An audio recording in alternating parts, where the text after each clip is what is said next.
Well, Happy New Year. Here's a quick video I've been meaning to do for quite some time now. I've actually had this since the early summer. But as you can see, we have Ghosts N Goblins running. And, yeah, this is the new indie-developed MSX homebrew version of the game.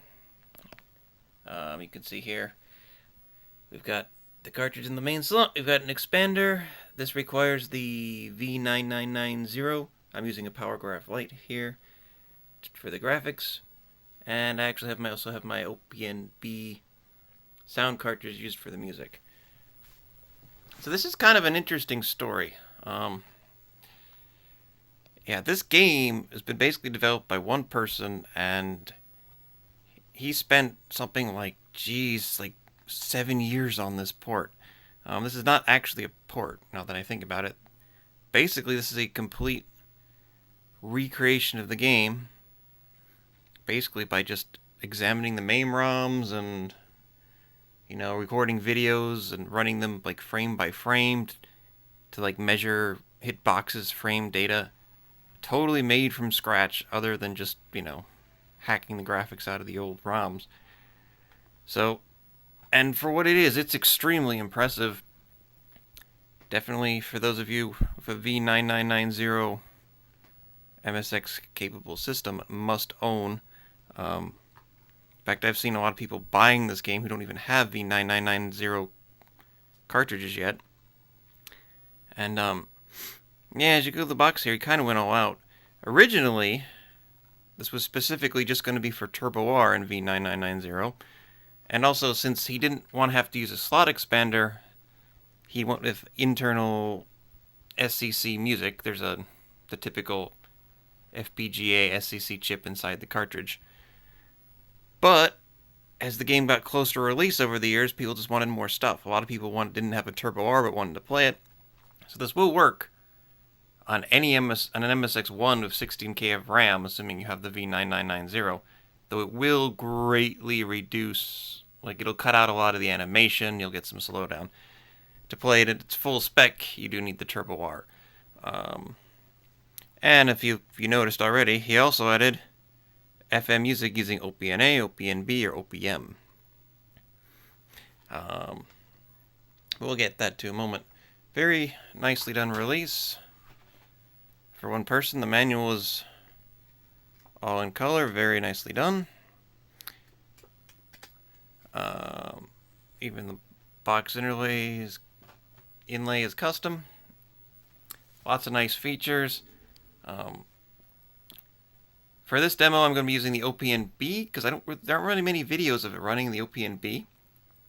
Most are using the SCC or, for example, OPM, which actually makes more of a difference than you'd think.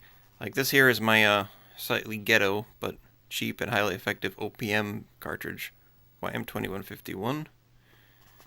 It's got holes in it because it's actually installed in a socket which is too big for the cart. But very nice cartridge for OPM music. And when using that cart with this game, you do get the arcade music. However, when doing so, the sound effects actually still use the internal PSG, I believe, which actually then needs to go out, so you actually need their audio cable. But using the OPNB based cart, it has more. I'm not going to go into the difference between OPM and OPNB. Basically, OPM is pretty much just all FM, 8 channels, where OPNB only has 4 channels of FM, but then also has PSG, SSG, I think 80 PCM. It's got a lot in it. So when you're using the OPNB cart, the cartridge actually also produces the sound effects, so everything comes out of here. Which is nice, because then you don't have to mix the sound effects and the music separately. Also, the sound effects are definitely improved. They are not totally a lot arcade accurate, at least compared to my PCB. Because if you remember, I do own an original Japanese Nakamura PCB. But they're definitely an improvement. So, and even the SCC tunes are also good. But if you have a choice, OPNB seems to be the preferred way to play it. Though, to be fair, there is also OPNA support, though I don't have an OPNA cartridge. Those are almost vaporware at this point, sadly.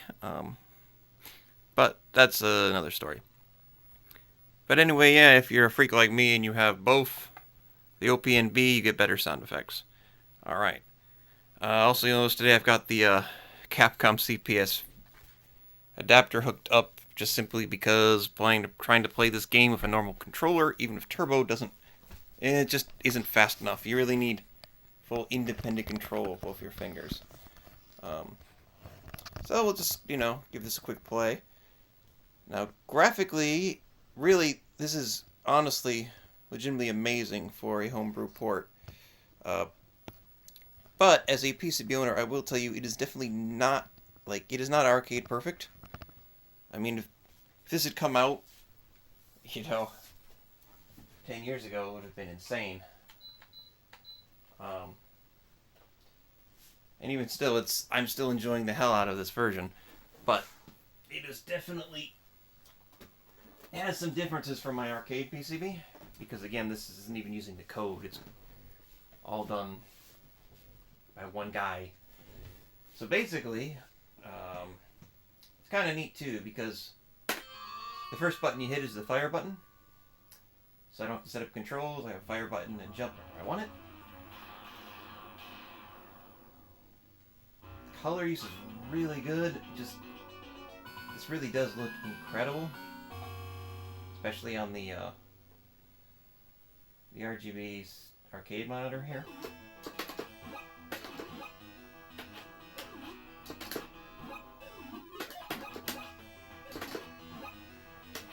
But it's definitely there's differences between it and the actual arcade version, of course. I actually find this version to be significantly harder than my arcade board. But, to be fair, some things to keep in mind. Like this game, for example, was clearly based on the Western... I mean, the guy who made this lives in Spain, and it's definitely based on the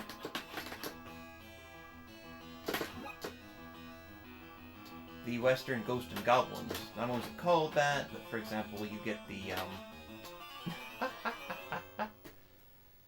that's why I love this game. But anyway, like you get the shield instead of the cross in this version. Would have been nice to have the option to switch between the two. No, it's specifically based on the Western version. Also, as far as the arcade game is concerned, there's about 6 different ROM revisions of the arcade game, and I can tell you, my Japanese PCB is one of the later ones, which were technically easier than the older ones. For example, the last stage in my PCB, you only fight 1 unicorn, whereas in the older versions you fought 2. Man, I'm sucking today. Probably because I'm talking. Whereas... So, and I don't know exactly which version of the game this is based on, but it definitely, especially with the bosses, like the unicorn, even on the first stage, are a lot more aggressive here than they are in my actual arcade game. So for those looking for a 100% perfect arcade replacement, this is not it. But if you're an MSX owner, well, if you happen to own a V9990, you probably already have this game or are on the waiting list to get it, because the demand for this has been insane, way higher than I think the guy who made it was ever expecting it to be, which is nice, because I hope he continues to make more games. But yeah, he literally spent over like 7 years on this. So you gonna take me out? Yes, you are. So, absolute tremendous labor of love. I have the utmost respect for this. Wow, I'm really sucking today. Yeah, I'm just gonna continue because why not? It's also got lots of cool features, like basically how the credits work when you first start the game. And this game does save. It has It saves scores, it also saves how far you've gotten. So when you first get the game, you only get 1 credit. And then every time you beat a stage, you get additional credit, and it does save those. It also does, for those that just want to cheat their way through it. Good lord, I'm playing terribly. But to be fair, I usually play the arcade version, and this is a little different. And when I do play the arcade version, I usually put my stick into 4-way gate mode. Because this does control just like the arcade version, meaning, for example, if I duck, it takes a minute to stand up. Unless I physically hit up, then I can stand up immediately. Yeah, that detail is still here. So I definitely do not recommend playing this on a pad. Cheap Capcom stick's not the greatest. Oh, this is pathetic. But that's alright. Mostly just here to show this off. I still see people online that are like, V9990? Why would you buy that thing? It's pointless. Well, no, not really. Total, at this point, there's, I think, I'm counting correctly, because I've been basically buying all of them. There are basically 7 full games that have physical releases. Some of which have been re-released in digital for free. And there's a couple more digital-only releases. See this guy, like, he definitely seems more aggressive than my arcade board. But again, I don't know which version of the ROM this is using, and I also don't know what difficulty it's on, because the arcade game has multiple difficulties based on dip switches, of course. My own PCB I just left on the default, but for all I know this could be set to the super high version, because this game doesn't seem to have difficulty modes. Though, as I started to say earlier, for those that really just want to cheat their way through, you can... It does actually have a save state feature. You can literally hit tab to make a save state, and then return to load it. You only get 1. But you can literally, yeah, save and reload anytime you want to. For those who really want to cheat their way through it, I haven't done that yet, because even though this does play... Things are quite a bit off from the arcade version, I'm still really enjoying playing it anyway. I mean, also just the novelty of seeing this finished. This is one of the... When I first saw, like, you know, the preview demos for this, like, yeah, years ago is why I bought the V9990. And then, you know, other games came out that used it, and then finally, you know, 2020 was not a good year, but... oddly enough, this came out.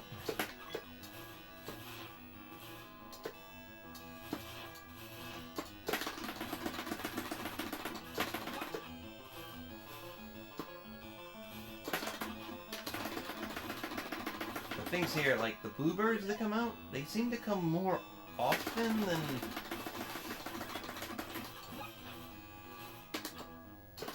the arcade version, but part of the reason for that, though, is because I've noticed the way the triggers work in this game. So the arcade, once you trigger a certain enemy to pop up at a certain spot... There's armor up here. Then, basically, once you trigger it, then the trigger only triggers once. But from what I can see in this version, the triggers can be triggered multiple times. So, like, for example, if you run past a spot that would make an enemy pop out of the sky, in the arcade that only happens once, whereas here, it'll happen every time you run through that spot.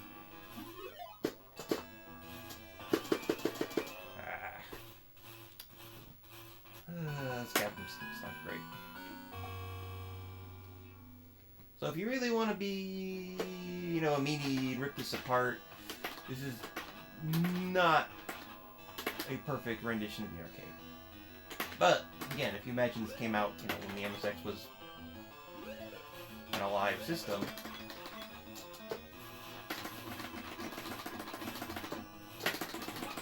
and even still, it's still fun. In fact, I think if you're actually not familiar with the arcade original, you might actually do better. Because I'm still so used to things working when they don't. Because it's weird, because if you play like the, like the NES version of the game, it looks different, it sounds different, so you kind of expect the differences. But here, this looks so gorgeous, absolutely spot on. Oh, that was not good. That was not good. Okay, we're screwed now, but that it actually kind of throws me off. Just because I've played the arcade game to death.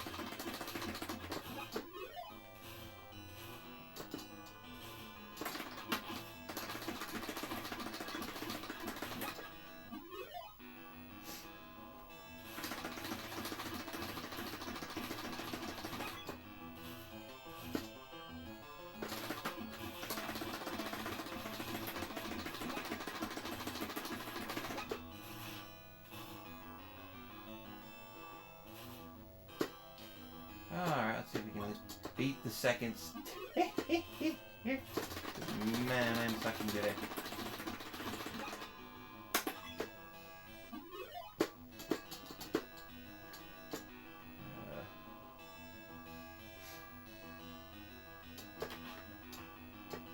Here's an interesting part too, because, for example, there are traps on these steps that I've died on that I've never died on playing the arcade game.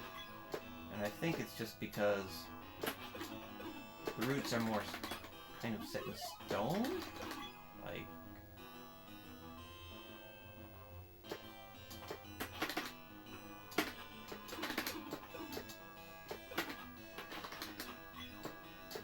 I think you're gonna go back up now, aren't you? Yeah, that's what I thought. But I actually have to say, this really is...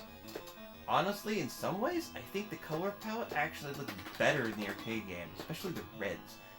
I'm very ignorant when it comes to the color capabilities of the V9990 chip and the, the arcade original. But here, the reds just look very... Wow, that was pathetic.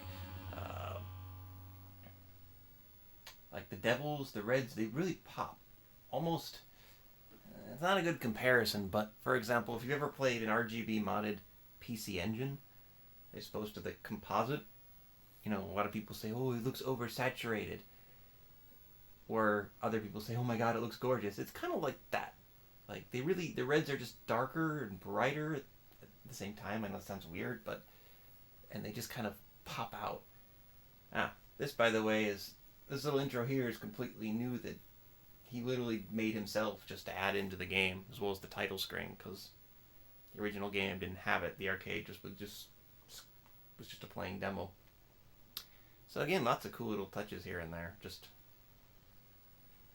because why not? Alright. Let's give it one more try and see if we can at least get to the second set of music. So I'm just going to shut up and play for a bit and hopefully not embarrass myself again.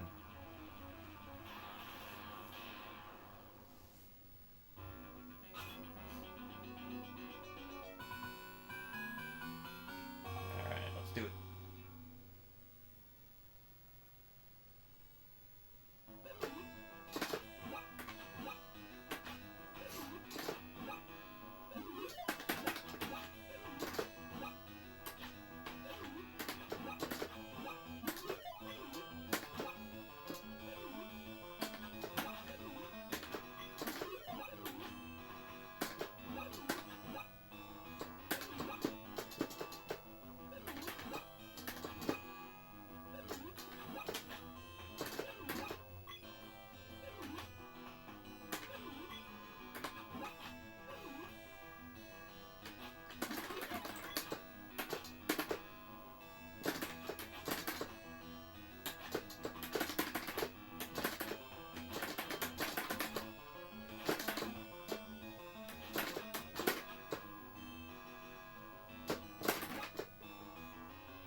sad.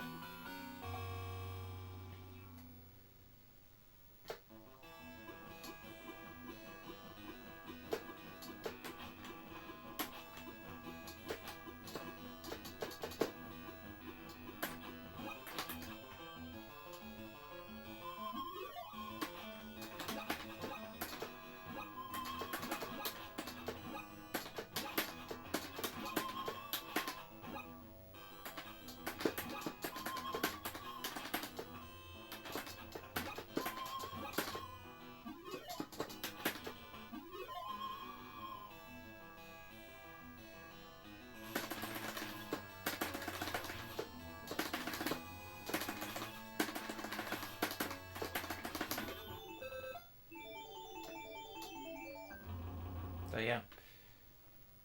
Well, I wouldn't necessarily buy an OPNB cartridge for this game because they're quite expensive. It's really more of a VGM play thing for music.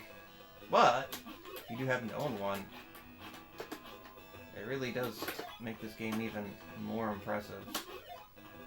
Because until I had my OPNB, I had been playing this with the OPM cart, which gives you the music, but the sound effects are kind of wimpy. And here, as you notice, like when I got the Capcom logo, they're not totally perfect. And I just screwed myself over there. But, definite step up.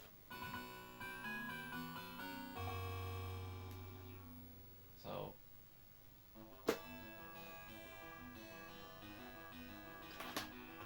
it also just really amazes me stuff like this still exists in some ways. And what I mean by that is, for example,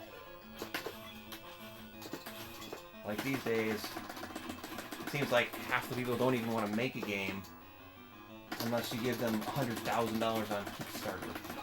Hey man, give me another 50 grand and I'll add another boss. If you want the complete game, yeah, you need like 200 grand. Like, just ridiculous stuff like that. Or here you've got a game literally made by one person, and I don't know exactly when he started developing it, but his like original demonstration vids on YouTube were like from that was really sad. We're from like 7 or 8 years ago now.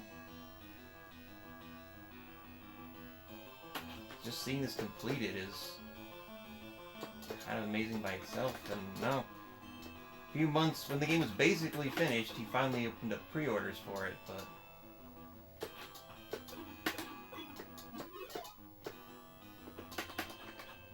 no pre-order, no Kickstarter, no pay me so I can quit my job and then I'll make the game nonsense that you see with most indie games these days, which are made on computers. This is programmed for a video chip that basically no one ever used. Come on.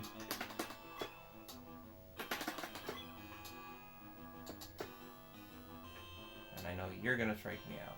Yeah. So the arcade doesn't kind of do that. Like, it does, but it's more on its own kind of set wavelength. For here, it kind of always does it. Alright, let's see if I can do this. Not activate the second one.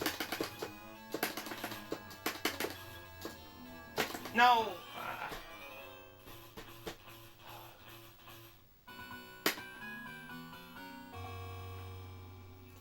Oh boy. Since I'm not sure I'm gonna make it, because I'm really playing like crap today. There are a few little differences, like for example, in the third level of the cave stage, I think at least my Turbo R here that's running on the stock 256K of memory isn't enough for the whole stage. So when you get to the out of the brown part into the greenish blue part, you know what I mean? There is actually a game has to kind of stop for a minute and load the second half of the level. But no, I don't want to be up here. Wait. I don't think I've ever played this badly in my life.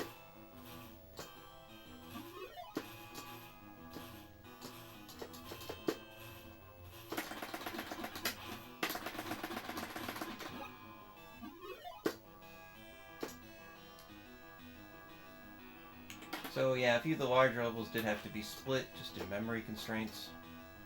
I don't know, like, for example, if you're lucky enough to have, like, for example, 512K or more, maybe the game can use it and then it doesn't have to swap into memory not so much out, but probably not. Just because that would be kind of a pain to program and... Come on. Now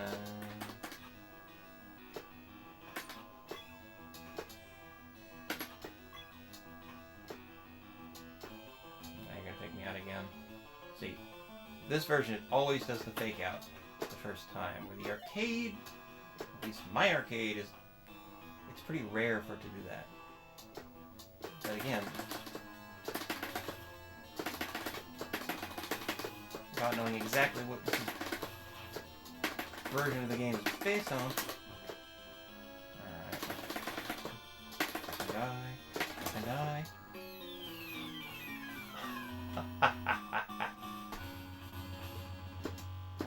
You know what? Fuck it.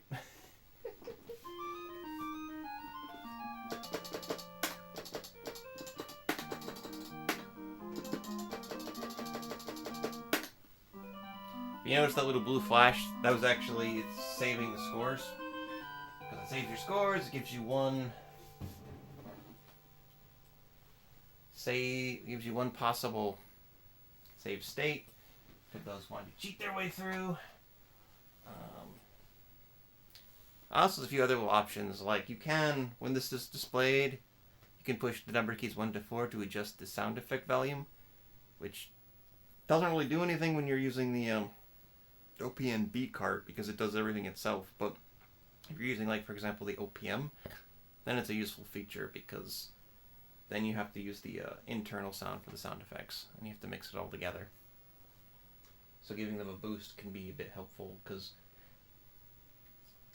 like, my cart is a clone of the old Yamaha SFG05 and it's significantly louder than the internal. So that is a nice feature to have. The OPNB cart actually has its own little volume wheel on it, so it isn't so much of an issue. But yeah, you can also hold down the S key while it's booting if you just want to hear the SCC tunes. But yeah, overall, this is just kind of amazing to see this product finished. And 2020 was a pretty shitty year, but there were some little good things that happened. I don't want to compare this to everything else that happened, but this did came out last year, and yeah, proud to play it. So yeah, anyway, hope everyone has a much better 2021 than 2020 was. With myself living in Japan and kind of out in the sticks, so to speak. Hasn't been so scary out here for me, but and a lot of you still can't even go outside, so stay safe, Happy New Year, and see you again.